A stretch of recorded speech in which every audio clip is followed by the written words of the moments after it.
তো কি অবস্থা সবার, কেমন আছো তোমরা? আশা করি সবাই ভালো আছো। আজকে আমরা যাচ্ছি মাওয়াতে, কিন্তু যাওয়ার আগেই দেখি বৃষ্টি শুরু হয়ে গেছে। এখন তোমরা অনেকে আমাকে বলতে পারো যে আমি গাড়িতে করে যাচ্ছি।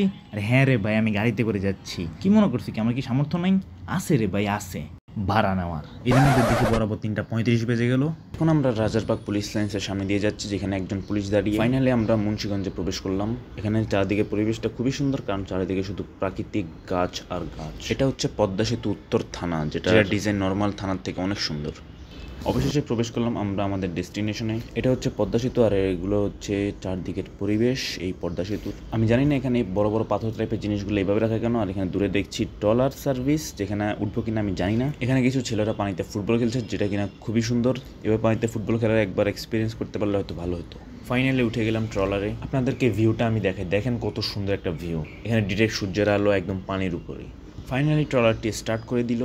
ট্রলারে ওঠার এক্সপিরিয়েন্সটা খুবই সুন্দর ছিল, শুধু একটা জিনিস বাদে, এবং এটা খুবই বড় একটা জিনিস, আর সেটা হচ্ছে ব্যাকগ্রাউন্ড মিউজিক।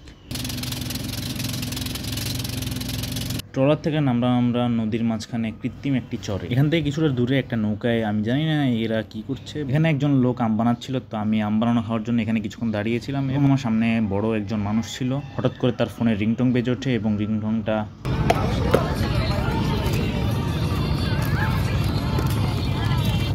আমার মনে হয় ভাই স্ট্যাটাস ভিডিওতে অনেক অ্যাডিক্টেড। তো সময় হয়ে যাওয়ার কারণে আমি আবার ওই চর থেকে ব্যাক করলাম। ট্রলার থেকে নামার সময় দেখলাম একজনের সঙ্গে ঝামেলা লেগে গিয়েছে, কারণ একজনের যাত্রী আরেকজন নিয়ে গেছে, বা আরেকজনের যাত্রী আরেকজন নিয়ে আসছে। এটার কারণে মানে কি অদ্ভুত একটা ব্যাপার। তো সন্ধ্যার পরে দেখলাম এখানে মানুষের খাবার দেওয়ার জন্য অনেক ধরনের মাছ রাখা হয়েছে সামুদ্রিক। এখানে একটা স্টল দেখলাম, যেখানে বেতে অনেক সুন্দর সুন্দর জিনিস বিক্রি করছে। এই ভিডিও করে কি লাগে, মেরি খাবি নাকি?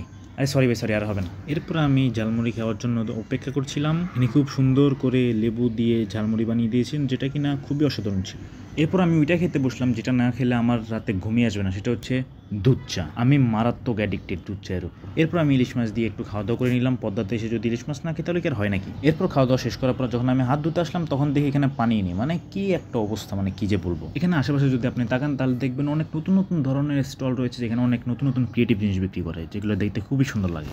এখানে মাটির জিনিসে তৈরি করা বিভিন্ন থালাবাটি, কাপ এবং অনেক ধরনের সুন্দর সুন্দর জিনিস রয়েছে, যেগুলো খুবই সুন্দর।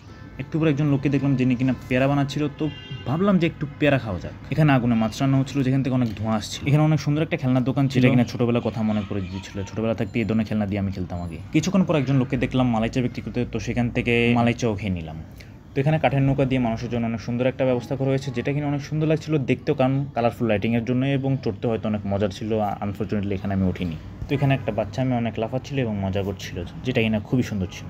তো এখানে একটা নাগরদোলা ছিল, আমি জানি না এখানে মানুষ কেন উঠছে না। আনফর্চুনেটলি এটা পুরো ফাঁকা ছিল। এখানে যারা লোক ছিল তারা নিচে দাঁড়িয়ে ছিল, আর এখানে কোনো মানুষই ছিল না আনফর্চুনেটলি। মোটামুটি জায়গাটি ভালোই ঘোরা হলো, এবং আমাদের সময় হয়ে গিয়েছিল, এখন অনেক রাত হয়ে যাচ্ছিল। এই জন্য আমরা ব্যাক করলাম বাসায় যাওয়ার উদ্দেশ্যে। এরপর টোল দেওয়ার জন্য আমরা কিছুক্ষণ দাঁড়িয়ে রইলাম। মানে টোল দেওয়ার শান্তি দিল না, যাওয়ার সময় বাসার সময়। টোল দেওয়ার পর যত তাড়াতাড়ি সম্ভব বাসায় যাওয়ার জন্য উদ্দেশ্য হলাম, কারণ এখানে রাতের বেলা একদমই ভালো না, কারণ রাস্তাঘাটে একদম অন্ধকার থাকে এবং চুরি ডাকাতি অনেক বেড়ে যায়। তো এই জন্য যত তাড়াতাড়ি সম্ভব আমি বাসায় যাওয়ার জন্য উদ্দেশ্য দিলাম, যত তাড়াতাড়ি সম্ভব।